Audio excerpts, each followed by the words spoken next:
나라 곳간에 아주 큰 구멍이 났습니다. 국세 수입이 무려 60조 원이나 줄었기 때문입니다. 재정의 상당 부분을 정부에서 받아 쓰는 지방자치단체들과 시도교육청은 역대 최악의 위기라며 비상이 걸렸습니다.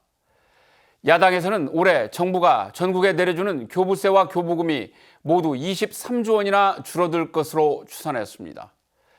전라북도와 14개 시군에서는 주요 현안이 차질을 빚고 지역 경제가 더욱 위축될 거라는 우려가 확산하고 있습니다.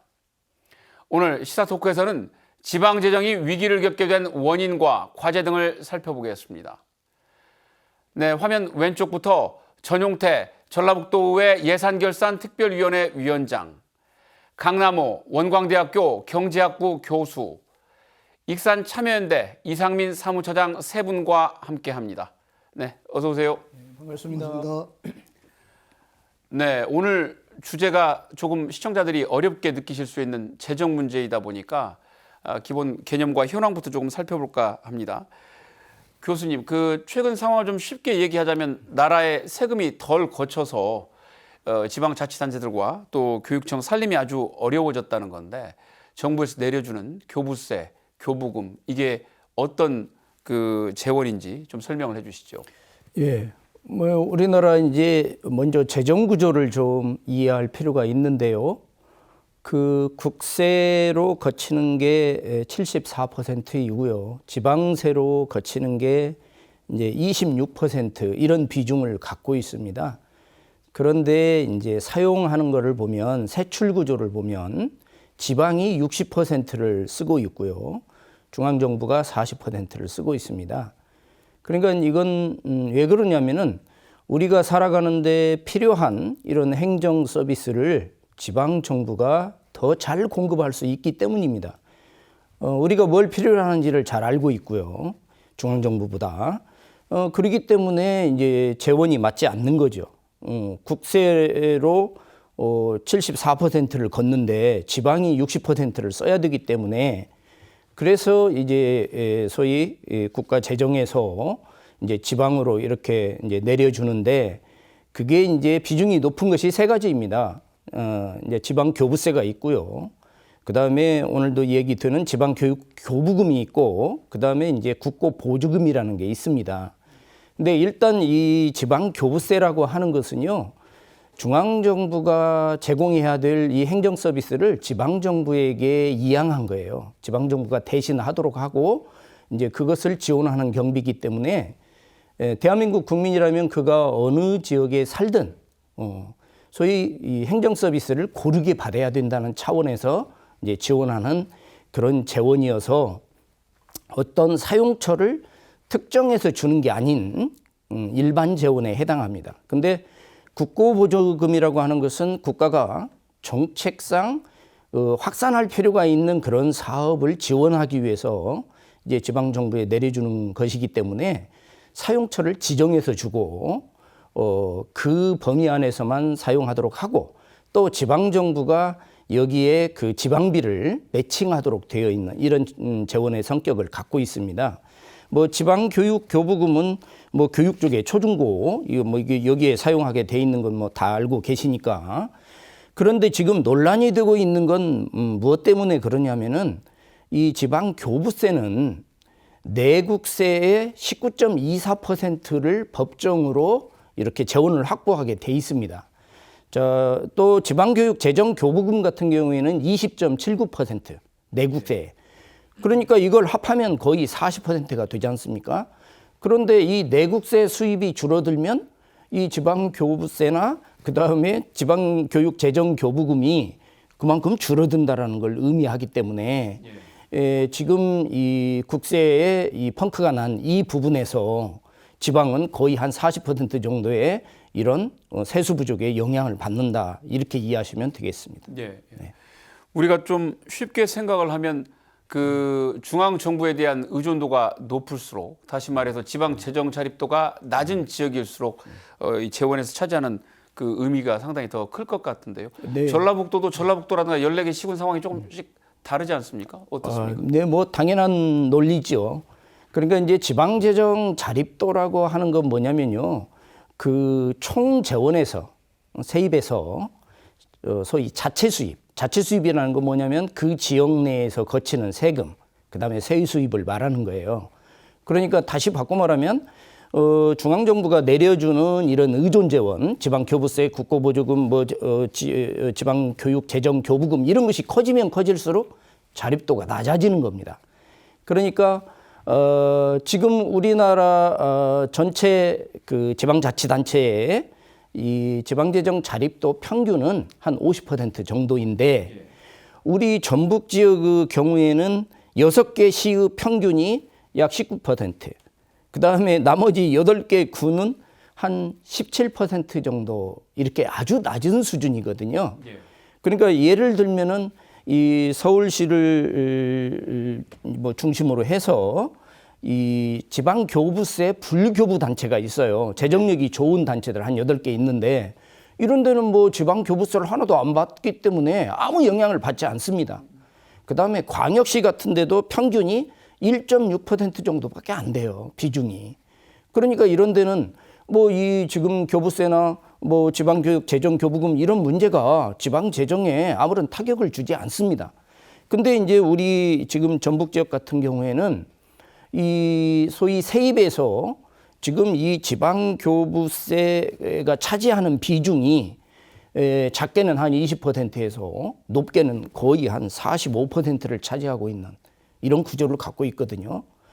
그렇기 때문에 지금 우리 전북 지역에 있는 14개 시군에서 4개 시군, 그러니까 4개 시죠. 뭐 군도 있습니다만 예를 들면 전주시, 군산시, 익산시 그리고 완주군을 제외한 10개 시군은 사실은 이 지방교부세가 없으면 그 지역에 인건비도 줄 수 없는 이런 아주 그 악영향을 받고 있는 것이죠. 예. 그래서 심각한 상황이라고 볼 수 있겠습니다. 알겠습니다. 네. 전용태 위원장님, 우리가 지금 그 최근에 보면 수도권 이외의 거의 대부분의 자치단체들이 비상 재정 체제로 전환했다 이런 기사들이 지금 쏟아져 나오고 있습니다. IMF 이후에 최악이다 뭐 이런 표현까지도 나오고 있는데 올해 전라북도와 전북교육청 또 교부세나 교부금 얼마나 줄었는지 또 최근에 이제 제출된 내년도 예산안에는 이런 상황들이 어떻게 반영이 됐는지 궁금합니다. 말씀대로 지방교부세 감소로 참 어려운 시기입니다. 우리 전라북도도 11년 만에 지방채를 발행해야만 하는 시기고요. 자료를 보면 이제 전라북도 같은 경우는 올해 추경에서 시금 포함 전라북도 지방교부세 감소액이 한 1조 100억 원 정도 되고요. 그다음에 24년 본연예산 지방교부세는 4,537억 정도 됩니다. 전라북도 교육청 같은 경우는 올해 추경에서 전북교육청 지방교육재정 부담금 감소액은 한 5,800억 정도, 그다음에 24년도 지방교육재정 교부금 감소액은 5,300억 정도 예상하고 있습니다. 뭐 듣기만 해도 뭐 단위가 워낙 커서 상당히 심각하다는 느낌이 오는데 이상민 처장님, 지금 그 처장님은 나라살림연구소라는 그 단체의 또 정책위원으로도 활동을 하고 계신데요. 현재 지금 이렇게 된 것은 어쨌든 그 정부의 세수가 구멍이 났기 때문이지 않습니까? 이제 국세도 뭐 여러 가지 세금들이 있겠습니다만 어떤 세금들 얼마나 줄었고 그 이유는 지금 뭐라고 보시는지요? 그러니까 이제 세금이 줄었던 주된 이유는 이제 가장 큰 건 이제 경기 부진이라고 봐야 될 것 같습니다. 그래서 가장 크게 줄은 게 이제 그 법인세인데요. 이제 기업이 소득을 수익을 제대로 내지 못하는 이제 경제 활동이 좀 부진하기 때문에 이제 발생한 게 한 25조 정도 되고요. 그리고 이제 소득세가 약 한 18조 정도 줄었는데 이 중에서 소득세 중에도 이제 뭐 여러 가지 소득세가 있습니다만 그 중에 양도소득세라고 해서 되게 이제 어떤 그 부동산이랄지 이런 부분들에 대한 소득을 통해서 이제 징수되는 이제 그 부분이 그렇게 좀 줄었고요. 이제 기업 활동 수출이 잘 안 되다 보니까 수입도 줄죠. 그러다 보니까 이제 관세가 한 3.5조, 3조 5천억 정도 줄었고, 그리고 저희가 이제 모든 게 이제 발생하는 부가가치세가 한 9조 정도 줄면서 전체적으로 이제 59조라고 하는 이런 세수 15.4% 정도의 어쨌든 세수가 15% 정도의 이제 세수가 감소하게 됐다. 좀 이런 겁니다. 그래서 뭐 정부에서는 이제 감세에 의한 세수가 줄은 건 아니다라고 얘기를 하지만 직접적으로 이제 저희가 종합부동산세라고 있습니다. 이게 기초자치단체한테는 대단히 중요한데 종합부동산세는 전액 기초자치단체에 이제 교부를 하는 이것도 이제 교부세 일종이거든요. 근데 이게 2022년과 비교하면 약 한 40% 정도, 2조 7천억 정도가 좀 감소해서 기초자치단체의 어떤 재정력이 낮은 자치단체에 대한 타격을 더 주고 있다, 이렇게 볼 수 있을 것 같습니다. 예. 지자체들 입장에서 놓고 볼 때는 국세도 국세지만 또 그 지방세 수입 자체도 지금 상당히 줄어서 또 여파가 더 어려울 수밖에 없다는데 네. 어떤 상황인지요? 그리고 이제 국세와 지방세가 이제 연계되는 측면들이 있습니다. 그래서 이제 대표적인 게 지금 전라북도에서 자체 세원 중에 가장 큰 게 지방 소비세입니다. 1조 한 3천억 정도 되는데요. 이 지방 소비세는 부가가치세의 25.3%를 띄어서 이게 광역세로 좀 내려주는 거거든요. 그렇기 때문에 이게 이제 9조 정도 줄었다. 그러면 약 한 11% 정도 줄은 건데 그렇다고 한다면 이게 전라북도에 타격을 주는 건 한 뭐 1,300억 정도가 이제 줄 수 있겠다. 좀 이런 거고요. 그리고 어쨌든 이 좀 부동산 거래가 줄다 보니까 도세인 이제 취득세가 좀 줄게 되었다라고 보시면 될 것 같고, 그리고 이제 기초자치단체랑 연계되는 게 가장 큰 게 이제 지방소득세입니다. 지방소득세는 법인세와 소득세의 10%를 자치단체에 이제 납부하는 이런 방식이라 이게 43조 정도의, 그러니까 법인세와 소득세를 합하면 43조 정도가 줄었거든요. 그러면 4조 3천억 정도가 줄었다는 건데, 여기에 대한 그 반영 비율을 놓고 보면 지방소득세가 약 한 18% 정도 줄게 된다, 이렇게 됩니다. 그래서 예를 들면 이제 전주시가 올해 이제 지방소득세가 1,300억 정도 되니까 18%면 거의 200억 정도가 줄게 된다라고 하는 겁니다. 그래서 이건 지방 교부세 말고 자체 재원인 지방세가 광역은 지방 소비세와 취득세가 줄게 되고요. 그리고 기초자치단체는 가장 큰 게 이제 지방 소득세, 여기에다가 공시가가 낮아지면서 기초세인 재산세도 아무래도 좀 영향을 받게 될 것 같습니다. 알겠습니다. 교수님, 우리가 정부의 세수 추계가 굉장히 엉망이다, 이런 지적들이 최근에 나오고 있어요. 3년 연속 오차율이 뭐 10%를 넘었다, 이런 비판까지 나오고 있는데, 이러다 보니까 혼란이 조금 더 큰 거 아니겠습니까? 어떻게 보시는지요? 네, 그렇습니다. 이게 이제 세수와 관련해서는, 세수라고 하는 것은 세율 곱하기 이제 과표죠. 그 과표를 우리가 이제 국민소득이라고 하는 겁니다. 그러니까 이 세율을 올렸다고 해서 세수가 반드시 증가하거나 세율을 내렸다고 해서 이 세수가 감소하는 것은 아닙니다. 이런 걸 이제 라프 커브라고 하는데요. 이론적으로는 예를 들어서 세율을 지금 이 윤석열 정부에서 세율을 많이 내렸잖아요. 특히 이제 소위 부자 감세를 했는데 대표적인 게 이제 법인세죠. 그런데 예를 들어서 10% 세율을 올렸는데 소비나 투자가 진작돼서 이 국민소득이 20%가 증가하면 세수가 오히려 증가하게 되는 겁니다. 그러니까 이런 부분을 제대로 추정하지 못하고 이런 정책을 폈다라는 겁니다. 그러니까 예를 들어서 세율을 내리는 경우, 자, 얼마나 소비와 투자가 증가하고 얼마나 소위 국민소득이 증가할 것인가, 이런 걸 제대로 추정하지 못해서 이런 세수 펑크가 엄청나게 이제 발생하는 것이죠. 그래서 이제 전통적으로 놓고 보면 그렇습니다. 이 진보 정권은 이 고부담, 그러니까 세율을 좀 높이고요. 그 재원을 가지고 고복지를 하는 이런 추세가 있고요. 이제 보수 정권은 이제 감세 정책을 많이 펴는 경향이 있습니다.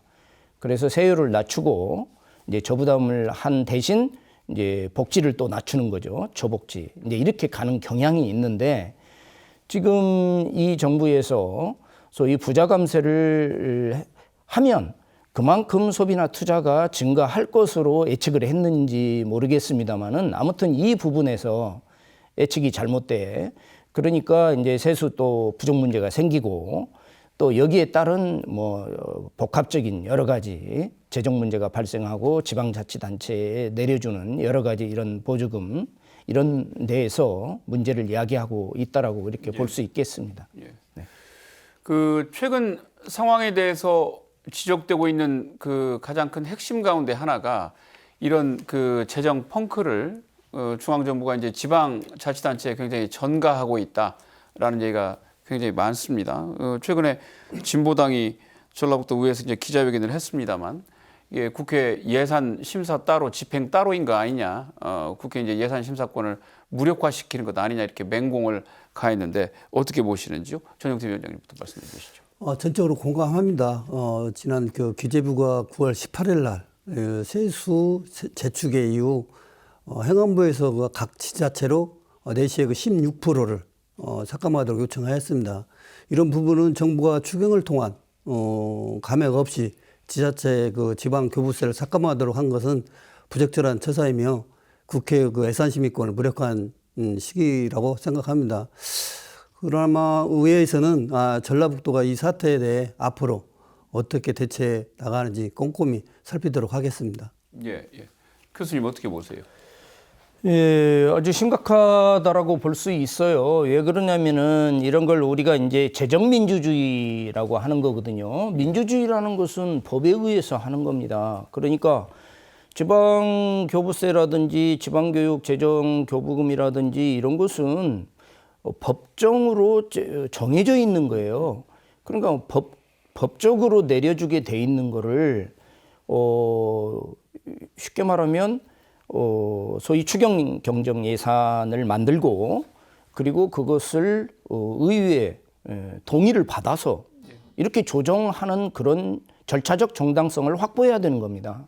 이렇게 될 때 이것이 법치주의인 것이고 이런 걸 우리가 이제 재정민주주의라고 할 수 있는 건데 자, 이런 절차를 무시하고 그냥 마구잡이로 이렇게 삭감해버리는 것은 상당히 절차적 정당성을 훼손하는 거다. 이렇게 볼 수 저는 있다고 봅니다. 네. 차장님 말씀해 주시죠. 예, 뭐 두 분께서 말씀을 좀 주셨는데 일단 어쨌든 절차적으로 문제가 있다. 두 번째는 23조라고 하는 막대한 지방 교부세가 줄게 됐는데 이 부분에 대한 지방 정부에 대한 어떤 재정 안정성에 대한 고려나 대책이 없다는 겁니다. 심하게 얘기하면 재정 자립도가 낮은 자치단체가 갑자기 줄어드는 교부세를 어떻게 감당할 거냐라고 하는 문제고요. 시기적으로 놓고 보면 이게 거의 그러니까 2023년도가 거의 끝나가는 시점에 교부세가 이렇게 줄어든다라고 하는 것을 요구하기 때문에 여기에 대한 대응력이 너무 떨어질 수밖에 없는 거고요. 그리고 이명박 정부에서는 그때도 이제 감세 정책으로 해서 교부세가 갑자기 좀 줄었습니다. 그래도 그때는 최소한 지방 자치단체가 지방채를 발행하면 거기에 대한 이자라도 부담을 해줬습니다. 그리고 이제 앞에서 말씀 주셨듯이 이번에 추경 편성을 통해서 이게 한꺼번에 23조에 대한 충격을 주는 게 아니라 내년, 내후년까지 나누어서 충격을 주고 거기에 대한 부족분들을 국채를 발행해서 지방자치단체가 안정적인, 그러니까 최소한의 안정성을 보장할 수 있는 이러한 조처들이 있어야 되는데 이제 그렇지 않았다는 거고요.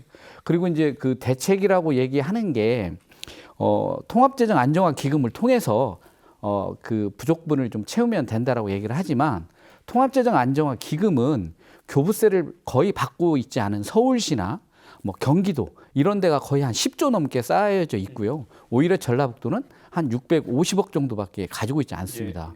그렇기 때문에 재정이 어려운 곳은 통합재정 안정화 기금도 없는데 그걸 통해서 해결하라고 이야기하는 것은 앞뒤가 맞지 않고 좀 대책이 없는 좀 그런 상황이라고 생각을 합니다. 우리가 이제 도의회에서도 내년도 이제 예산안 심사를 이제 본격적으로 다음 주부터는 아마 하실 텐데 어쨌든 기존에 진행하고 있는 사업들을 예년 수준으로만 할래도 지금 굉장히 재원이 부족한 상황이지 않습니까? 이제 아까 잠깐 언급해 주셨습니다만은 그 제출된 예산안에 이렇게 부족한 예산 어떻게 지금 메우는 것으로 들어와 있는지 좀 설명해 주시죠. 전라북도 경우는 그 제3회 추경 예산이 그 부족한 재원 1,070억 원을 지역개발 기금으로 활용한다는 얘기가 있고요. 24년도 본예산은 부족한 재원 2,300억 원, 지역개발 기금 1,630억 원, 통합재정안정화기금 390억 원 활용해서 지방채는 한 310억 원 정도 발행할 것 같습니다. 그다음에 전라북도 교육청 같은 경우는 제2의 추경 예산안은 부족한 재원 통합교육 재정 안전화 기금이라고 있거든요. 그것을 1,580억 정도 활용한다는 계획이고요. 그다음에 24년 본예산은 통합교육 안전화 정화기금 2,540억 원, 그다음에 교육시설 환경개선기금 1,517억 정도 활용한다는 계획입니다. 우리가 지금 이렇게 어쨌든 두 그 광역 그 자치단체들이 여러 가지 이제 기금들을 끌어다 쓰고 또 아까 뭐 잠깐 언급해 주셨습니다만 11년 만에 또 지방채를 또 발행을 해야 되는 상황이기도 한데 교수님, 우리가 그 정부가 예를 들면 세수 추계를 잘못했든지 나라 살림을 조금 어설프게 했든지 이런 상황을 메우려면 국채를 발행해서 내려주는 것이 중앙정부가 부담을 지는 가장 확실한 방법일 텐데 지금 뭐 이런 거에 대해서는 지금 난색을 보이고 있습니다. 어떻게 보시는지 국채 발행 필요성에 대해서는? 아까도 말씀드렸지만 기조가 이제 저부담, 저복지 이제 이런 기조로 가고요. 소위 뭐 재정 준칙 이런 걸 운운하면서 이제 건전 재정 이렇게 그 틀을 만들어서 이제 얘기하고 있지 않습니까? 그래서 이제 국채 발행을 하지 않겠다 이런 건데 어려운 지방 재정을 갖고 있는 이런 취약한 지방 자치단체들한테는 이게 엄청난 타격이라는 거죠. 왜 그러냐면은 소위 이 부족한 재원을 해결할 수 있는 방법이 이제 지출을 조정하는 건데 세출 조정이라고 합니다. 근데 사실 지방에 이건 전부 다 사회복지비를 줄일 수밖에 없어요. 그렇다면.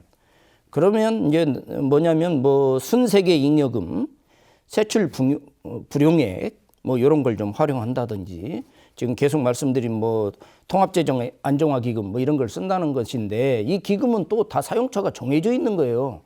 그러니까 사실 이 기금에서 좀 그 가져다가 쓰고 이자 원금은 또 갚아야 되는 겁니다. 예. 그리고 이제 지방채 발행하는 것인데 지방채도 이게 그 행안부에서 다 이 소위 규제를 하고 있어요. 그래서 20% 이상 넘어가는 것은 또 행안부에 이 다 승인을 받아야 되는 사항이에요. 그런데 문제는 지방 재정력이 취약한 이런 지방자치단체는 지금 앞에서도 말씀이 있었습니다마는 예를 들어서 통합재정 안정화 기금 뭐 또 무슨 뭐 불용액이나 순세계 잉여금 또는 지방채를 발행할 수 있는 여력 다 부족하다는 거죠. 그러니까 이런 지방 재정력이 취약한 지방자치단체 입장에서는 해결할 수 있는 방안이 사실 거의 없다라는 거예요. 그렇다면 지역이 파산할 위험이 있다라는 것이죠. 사실 원인은 지금 중앙정부가 만들어 놓고 그 책임을 지방자치단체한테 전부 전가하는 이런 지금 문제가 발생하고 있다라고 볼 수 있는 겁니다. 네. 예, 예, 예. 처장님, 그 뭐 앞서 교수님도 말씀해 주셨습니다만 우리가 이제 지방채를 발행하거나 기금을 가져 쓰면 결국은 갚거나 메워야 되잖아요. 이게 이제 아까 말씀 주신 것처럼 수도권처럼 기금도 많고 뭐 자립도 높은 지역이라면 뭐 충격이 덜할 텐데 이제 전라북도처럼 조금 형편이 어려운 지역들은 그 여파도 더 오래 가지 않을까 싶습니다. 그래서 문제점도 적지 않을 것 같은데 다른 혹시 또 방안은 없을지요? 그러니까 지방 교부세가 이렇게 줄어든 가장 큰 이유는 일단 세수 추계를 잘못한 국가의 책임이 있는 겁니다. 예. 살림이라고 하는 게 1년 살림을 시작하기 전에 내년에 이렇게 세수가 줄어들 거라고 하는 전제를 가지고 뭔가 살림을 짰다고 한다면 지금 지방자치단체가 이렇게 어려움을 겪지는 않겠죠. 그런데 국가에서 이런 정도 세금이 거치니까 거기에 따라서 교부세를 이렇게 주겠다라고 내시를 해서 거기에 따라서 살림살이를 만들었는데 아니 살다 보니 우리가 수입이 줄었네. 그러니까 수입 좀 줄여. 그리고 거기에 대해서는 알아서 하라는 이런 이제 일방적 방식입니다. 그래서 지방채를 발행한다고 하더라도 이제 국가에서 거기에 대한 대책들을 좀 세워주는 방식이 있는 거죠. 예. 그러니까 뭐냐면 저리의 지방채를 발행할 수 있도록 국가에서 매입을 해준다든지 그리고 정말 재정 자립도가 좀 어려운 자치단체 같은 경우에는 이자를 좀 상당 기간이라도 좀 부담을 해서 시간을 좀 길게 늘려서 그 부족한 부분들을 좀 만회할 수 있는, 그러니까 한꺼번에 만회할 수가 없으니까 그런 어떤 만회력을 가질 수 있는 기간을 좀 벌어주는 역할을 해줘야 되는 거거든요. 그래서 이제 국가가 그런 노력들을 좀 해줘야 되는 거고 거기에다가 앞에서 말씀드렸지만 국가 보조 사업의 경우에도 이런 그 지방 교부세가 크게 줄어서 어려운 자치단체 같은 경우에는 보조율을 차등 적용해서 뭔가 자치단체가 살림을 좀 더 좀 규모 있게 좀 통해서 이 위기를 좀 극복할 수 있는 뭔가 이 여지를 열어줘야 되는데 지금은 그냥 자치단체가 알아서 해라라고 하는 좀 방식이다 보니까 교수님 말씀처럼 허리띠를 졸라매거나 그리고 빚을 내는 수밖에 없다라고 하는 이제 이런 상황에 내몰리고 있는 것 같습니다. 우리가 이제 이 그 재정이 어려워지다 보니까 뭐 아직 뭐 바로 직접적인 충격파가 오는 것은 아닙니다만 이게 어찌 보면 그 도민이나 국민들께서 볼 때는 해당 자치단체 일로만 여길 수 있지만 이게 바로 이제 도민 국민들한테 영향을 미칠 수 있는 것이잖아요. 최근에 있었던 이제 전라북도와 전북교육청에 그 학교 무상급식 예산 분담 비율 놓고 했던 협의가 저는 그 대표적인 사례가 아닌가 싶은데 원래 이제 예년에는 50대 50으로 절반씩 부담해서 도내 초중고 학생들한테 이제 무상급식을 해왔습니다만 전라북도가 이제 100%를 다 부담해다오라고 이제 교육청에 이야기를 했고 이제 협의 끝에 40대 60으로 최종 확정이 됐습니다만 전북교육청은 이제 작년에 예를 들면 올해 50을 부담했다 내년에 이제 60을 부담해야 되는 건데 그 10% 늘어난 금액이 115억 원이나 되더란 말이에요. 이런 걸 보면 참 자치단체들이 살림이 그만큼 어려워졌다는 건데 어떻게 보셨어요, 처장님? 네, 그 이제 실질적으로 이제 파급 효과가 저희가 이제 체감하는 시기는 아마 내년이 되어야 될 것 같습니다. 올해는 이제 어떻게든 이렇게 왔으니까 지금 상황에서 뭐 변동을 주기는 어렵겠지만 내년에는 이제 구체적으로 직접적으로 지원되는 예산은 줄일 수는 없겠지만 복지 예산 같은 경우는 이제 그 외에 어떤 기관이나 이런 데서 지원되는 여러 가지 복지 서비스나 이런 부분들이 좀 줄어들게 된다는 거고요. 특히 이제 보조 사업을 통해서 진행됐던 여러 가지 사업들, 자치단체가 지원하는 보조 사업들을 줄일 수밖에 없을 것이다. 그러면 시민들이나 도민들이 생활적으로 느끼는 생활 속에 느끼는 여러 가지 부분들이 좀 줄어들 수밖에 없을 것 같고요. 그리고 특히 이제 이러한 부분들이 복지 예산은 취약계층에 많이 집중돼 있기 때문에 이제 이런 부분들, 그러니까 취약계층에 대한 어떤 복지 위기 이런 부분들이 조금 더 적극적으로 좀 나올 것 같고요.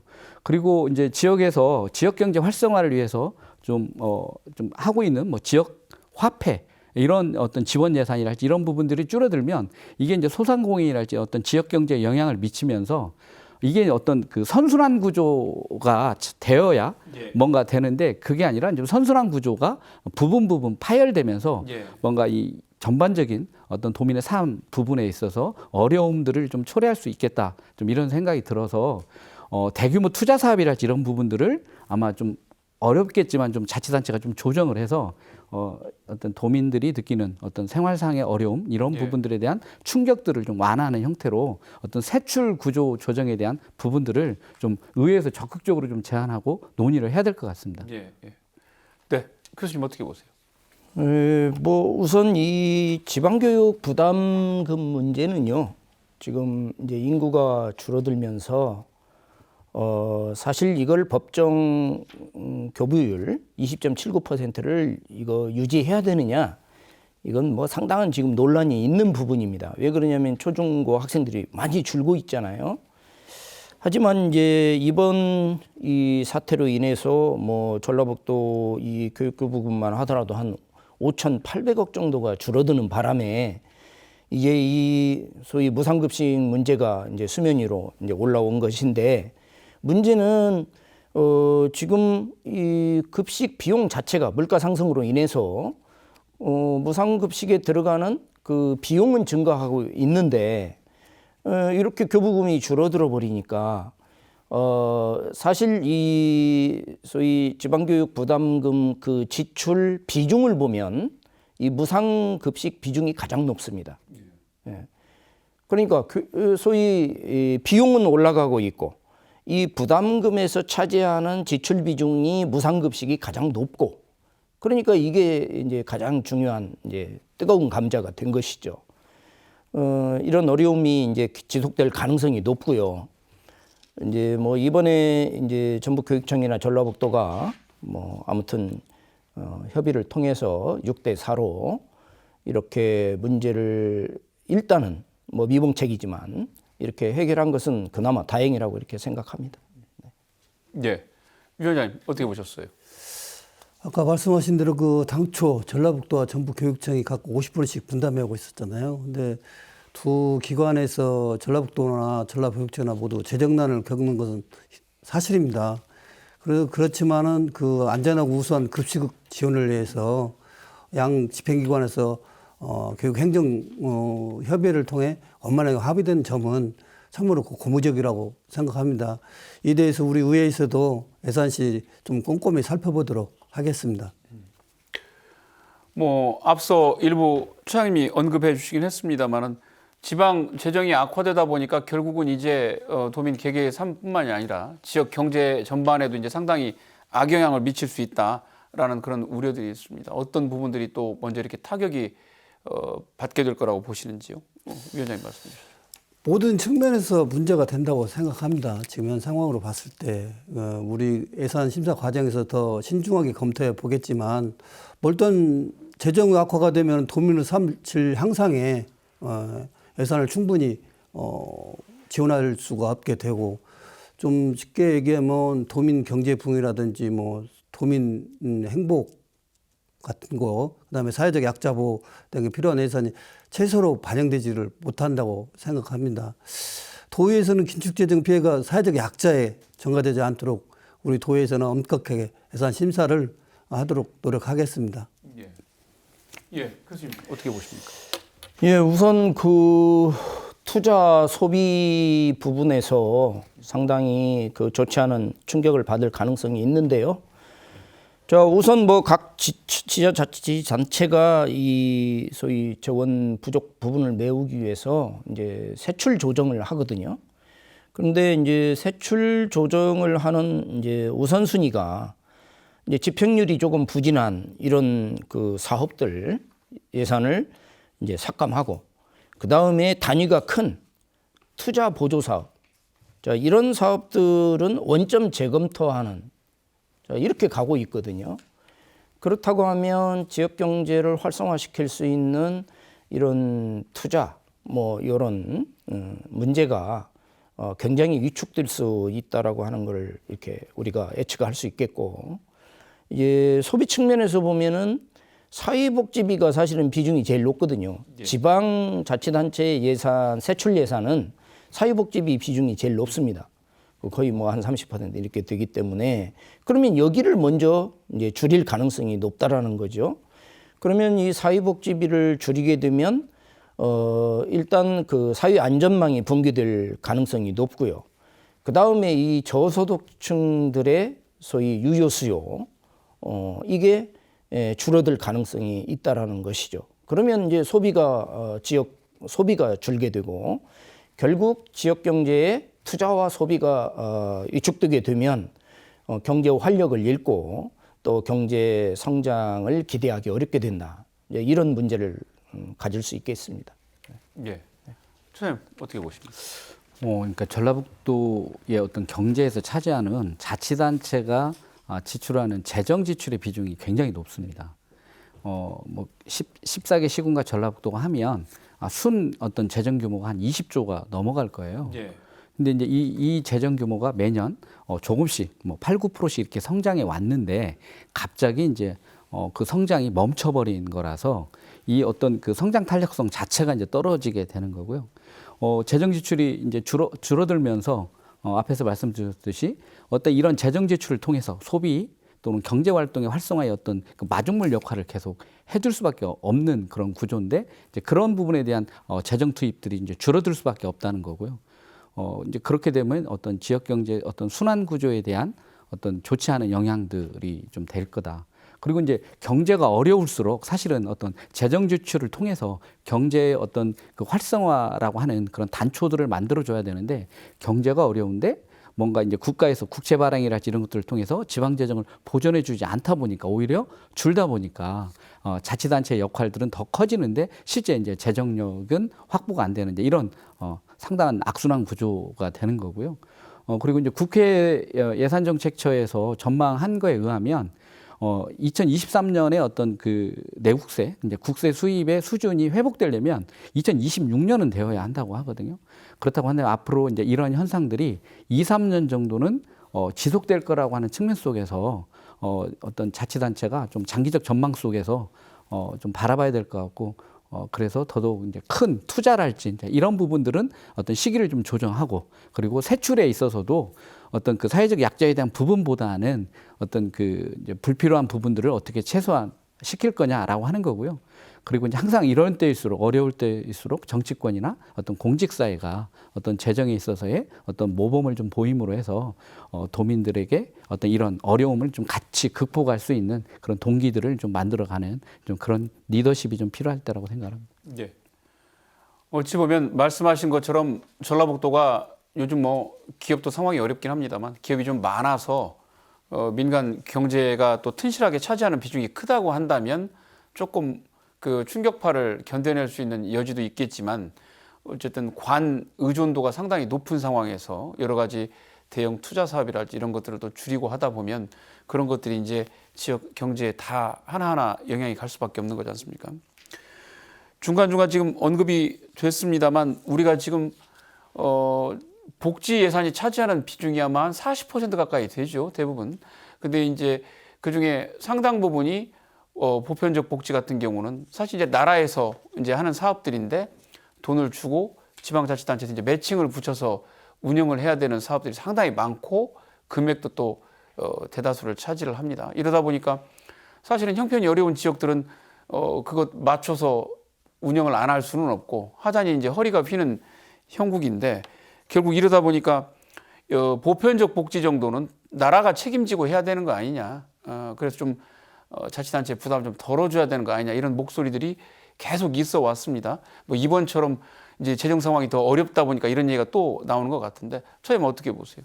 네, 맞습니다. 이게 복지라고 하는 건 국민 누구나가 누려야 될 보편적 가치이기 때문에 국가가 기본적으로 책임을 져야 되는 거고요.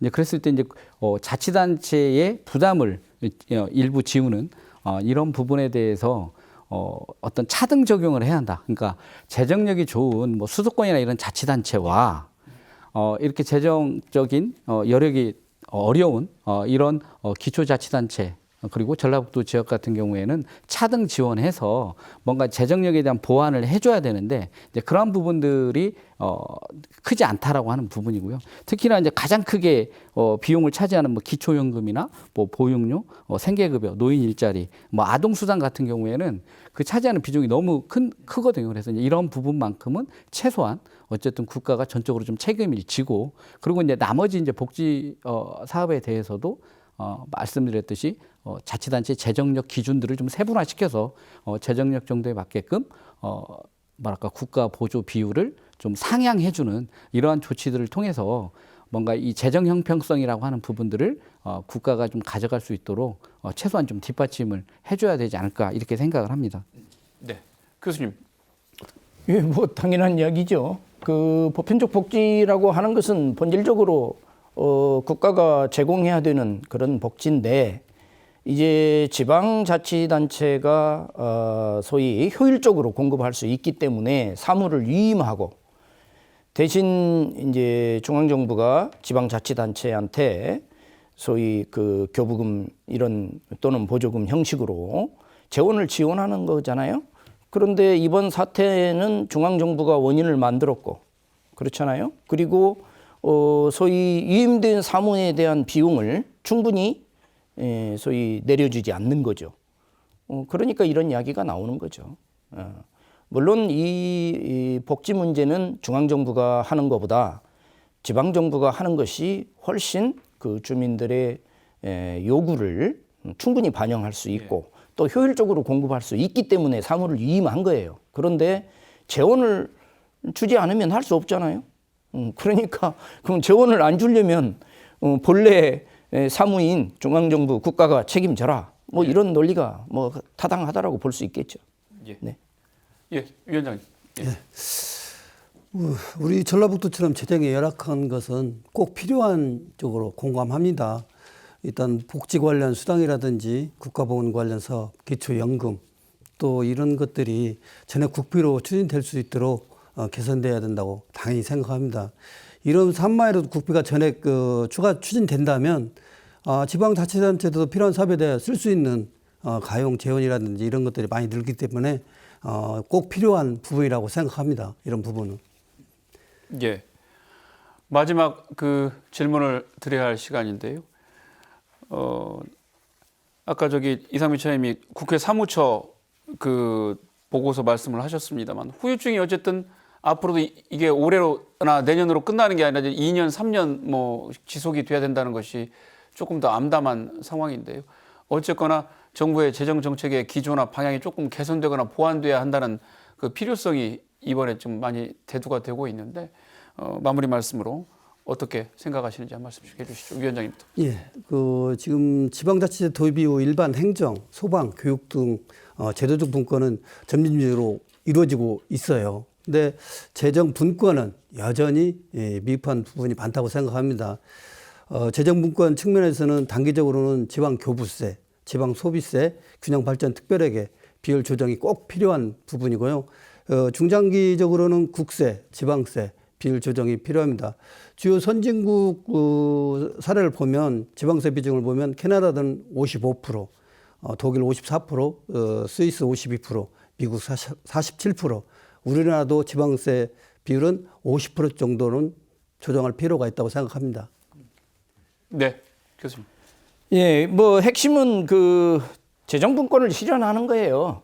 그러니까 사실 국세가 8대 80%, 지방세가 20%, 그런데 지출은 지방이 60%, 중앙정부가 40%, 이런 구조를 갖고 있는 과정에서 이 문제를 좀 해결하기 위해서 1차 재정분권 이 개혁을 했거든요. 그래서 겨우 좋아진 게 지금 현재 74%, 국세 74%, 그 다음에 지방세 이제 26까지 겨우 왔어요. 그러니까 현실적으로 우리나라의 이 재정분권은 6대 4까지 가는 것도 굉장히 어렵습니다. 그러니까 적어도 6대 4까지는 좀 재정분권을 실현시킬 필요가 있다. 근데 이렇게 한다고 하더라도 전북 지역처럼 이렇게 세원이 부족한 이런 자치단체는 더 심각해져요. 그래서 반드시 이제 보완적 장치가 필요한데 그게 뭐냐면은 이 지방교부세의 법정 교부율을 올리든지 아니면은 잘 사는 그러니까 재정력이 충분한 그런 자치단체와 그렇지 않은 자치단체 간에 이런 법정 교부세 그 법정 교부율을 차등화하든지 이제 이게 중요하고요. 그 다음에 이제 지방재정 형평화 기금이라든지 아니면 균형 발전 교부세 제도, 자 이런 것으로 완충 장치를 만들어야 됩니다. 그래야만이 소위 우리가 지향하는 대한민국 국민이라면 그가 어느 지역에 살든 차별받지 않는 이런 소위 균형 발전이 이루어진 대한민국을 만들 수 있다. 네, 그렇게 생각합니다. 네, 차장님 말씀해 주시죠. 저는 이번 정부가 세수 부족 문제를 대처하는 데 있어서 크게 이룬 건 신뢰라고 생각을 합니다. 정말 어려움이 있을 때 국가가 이 부분을 어떻게 뭔가 이렇게 보완하면서 문제를 해결하려고 하는 게 아니라 자치단체의 책임을 떠넘기는 이 모습을 보면서 과연 국민들이 어떤 어려움이 있을 때 국가를 믿고 신뢰할 수 있겠느냐라고 하는 부분이 있다는 거고요. 정부는 어떤 국채 발행을 하지 않겠다라고 하는 그 원칙을 지키기 위해서 편법적이고 그리고 정말 재정이 어려운 자치단체에 뭔가 폭력적인 방식으로 해서 책임을 전가했고 이러한 책임 전가의 결과는 어떤 국가에 대한 신뢰라고 하는 부분을 잃게 됐다라고 하는 걸 저는 정부가 뼈아프게 받아들여야 한다는 생각을 하고요. 거기에 따라서 어떤 재정 문제와 관련해서는 앞에 말씀 주셨듯이 좀 제도적으로 좀 보완해서 이런 문제가 발생하지 않도록 노력을 해야 될 것 같습니다. 네, 여기까지 듣겠습니다. 엉터리 세수 추계와 사상 최대의 세수 감소, 그리고 지방정부에 대한 부담 전가까지 수도권을 제외한 전국의 모든 자치단체와 시도교육청이 비상재정체제로 전환했습니다. 많은 현안과 정책의 차질이 불가피합니다. 전라북도처럼 재정 자립도가 낮은 지역들의 경우 그 여파가 더 크고 오래 갈 것으로 보입니다. 현실적인 대책이 하루빨리 마련되기를 기대합니다. 오늘 시사토크 여기까지입니다. 함께해 주셔서 고맙습니다.